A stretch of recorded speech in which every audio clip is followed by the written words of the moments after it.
Easy ആയിട്ട് വീട്ടിൽ തന്നെ റെസ്റ്റോറൻറ്റ് സ്റ്റൈലിൽ ഒരു ക്രിസ്പി ഗോബി മഞ്ചൂരിയൻ നമുക്ക് തയ്യാറാക്കി നോക്കാം. അതിനു വേണ്ടി ഒരു ചെറിയ കോളിഫ്ലവർ എടുത്തിട്ടുണ്ട്. അത് നല്ലവണ്ണം കഴുകി പീസസ് ആക്കി വെച്ചിരിക്കുന്നതാണ്. ഇനി ഒരു കപ്പ് വെള്ളം നമുക്ക് തിളപ്പിച്ചെടുക്കാം. അതിലേക്ക് പാകത്തിന് ഉപ്പും കൂടെ ചേർത്ത് കൊടുക്കാം. എന്നിട്ട് നമ്മുടെ കോളിഫ്ലവർ അതിലേക്ക് ഇട്ട് കൊടുക്കാം. ഒരു 2-3 മിനിറ്റ് ഒന്ന് തിളപ്പിക്കാം. ഇപ്പോൾ 2 മിനിറ്റ് ആയിട്ടുണ്ട്. ഇനി തീ ഓഫ് ചെയ്യാം. എന്നിട്ട് കോളിഫ്ലവർ നമുക്ക് വെള്ളത്തിൽ നിന്ന് എടുത്ത് മാറ്റാം. ഇനി വേണമെങ്കിൽ ഇതൊന്ന് തണുത്ത വെള്ളത്തിൽ കഴുകിയെടുക്കാം. എങ്കിൽ അതിൻ്റെ ചൂടൊന്ന് പെട്ടെന്ന് പോവുകയും ചെയ്യും. അതിനി ഓവർ കുക്ക് ആവുകയുമില്ല. അപ്പോൾ വേണമെങ്കിൽ ഒന്ന് തണുത്ത വെള്ളത്തിൽ കഴുകിയെടുക്കാം. ഇനി നമുക്കിതിനേക്കുള്ള കോട്ടിങ് റെഡിയാക്കാം. അതിന് വേണ്ടിയിട്ട് 3 ടേബിൾ സ്പൂൺ കോൺഫ്ലോറും 3 ടേബിൾ സ്പൂൺ മൈദയും പാകത്തിന് ഉപ്പും കുറച്ച് വെള്ളവും കൂടെ ചേർത്തിട്ട് ഒരു സെമി തിക്ക് കൺസിസ്റ്റൻസിയിൽ നമുക്ക് ബാറ്റർ റെഡിയാക്കി എടുക്കാം. നല്ലതുപോലെ കട്ടിയൊന്നും കെട്ടാതെ കലക്കിയെടുക്കണം.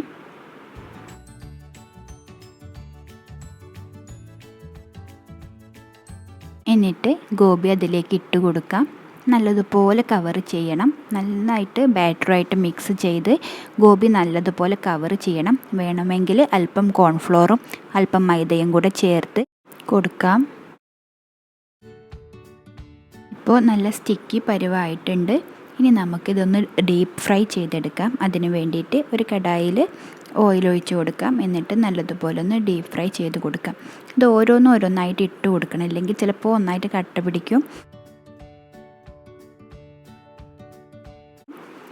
ഇനി കളർ ചേഞ്ച് വന്നാൽ നമുക്ക് ഓയിലിൽ നിന്ന് എടുത്തു മാറ്റാം. ഇനി സെയിം ഓയിലിൽ തന്നെയാണ് നമ്മൾ ബാക്കി റെഡിയാക്കുന്നത്. അതിന് വേണ്ടിയിട്ട് 1-2 ടേബിൾ സ്പൂൺ വെച്ചിട്ട് ബാക്കി എടുത്തു മാറ്റാം. എന്നിട്ട് അതിലേക്ക് വെളുത്തുള്ളിയും അതുപോലെ പച്ചമുളകും സവാളയും ചെറുതായിട്ട് അരിഞ്ഞത് ചേർത്ത് കൊടുക്കാം.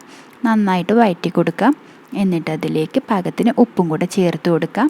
പിന്നീട് 1 ടേബിൾ സ്പൂണ് സോയാ സോസും 1 ടേബിൾ സ്പൂണ് ഗ്രീൻ ചില്ലി സോസും അതുപോലെ 1 ടേബിൾ സ്പൂണ് ടൊമാറ്റോ സോസും കൂടെ ചേർത്തിട്ട് നന്നായിട്ട് മിക്സ് ചെയ്യാം. ഇപ്പം നമ്മൾ ഗ്രീൻ ചില്ലി സോസല്ല റെഡ് ചില്ലി സോസാണ് യൂസ് ചെയ്യുന്നതെന്നുണ്ടെങ്കിൽ മുളക് പൊടി ഇടണ്ട, അല്ലെങ്കിൽ കുറച്ച് മുളക് പൊടി ഇട്ട് കൊടുക്കണം. എന്നിട്ട് സ്പ്രിംഗ് ഓണിയനും കൂടെ അതിലേക്ക് ഇട്ട് കൊടുത്ത് നന്നായിട്ട് മിക്സ് ചെയ്യുക. എന്നിട്ട് ഒരു 1/2 കപ്പ് വെള്ളത്തിൽ ഒരു ടീസ്പൂണോളം കോൺഫ്ലോർ കലക്കിയിട്ട് നമുക്ക് അതിലേക്ക് ഒഴിച്ചു കൊടുത്തിട്ട് നന്നായിട്ട് ഇളക്കി കൊടുക്കുക. എന്നിട്ട് കോളിഫ്ലവറും കൂടെ ആഡ് ചെയ്ത് കൊടുക്കുക. എന്നിട്ട് ആ സോസുമായിട്ട് കോളിഫ്ലവർ നല്ലതുപോലെ ഒന്ന് മിക്സ് ചെയ്തെടുക്കാം. എന്നിട്ട് ഫ്ലെയിം ഓഫ് ചെയ്തിട്ട് അല്പം സ്പ്രിംഗ് ഓണിയനും കൂടെ അതിൻ്റെ മുകളിൽ ഇട്ട് കൊടുക്കാം.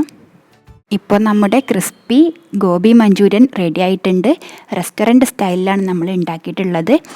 അപ്പോൾ നല്ല ടേസ്റ്റിയാണ്. എല്ലാവരും ട്രൈ ചെയ്ത് നോക്കിയിട്ട് ഇഷ്ടപ്പെട്ടാൽ ലൈക്ക് ചെയ്യുക, ഷെയർ ചെയ്യുക. സബ്സ്ക്രൈബ് ചെയ്യാത്തവരുണ്ടെങ്കിൽ ഒന്ന് സബ്സ്ക്രൈബ് ചെയ്യുക. Thanks for watching.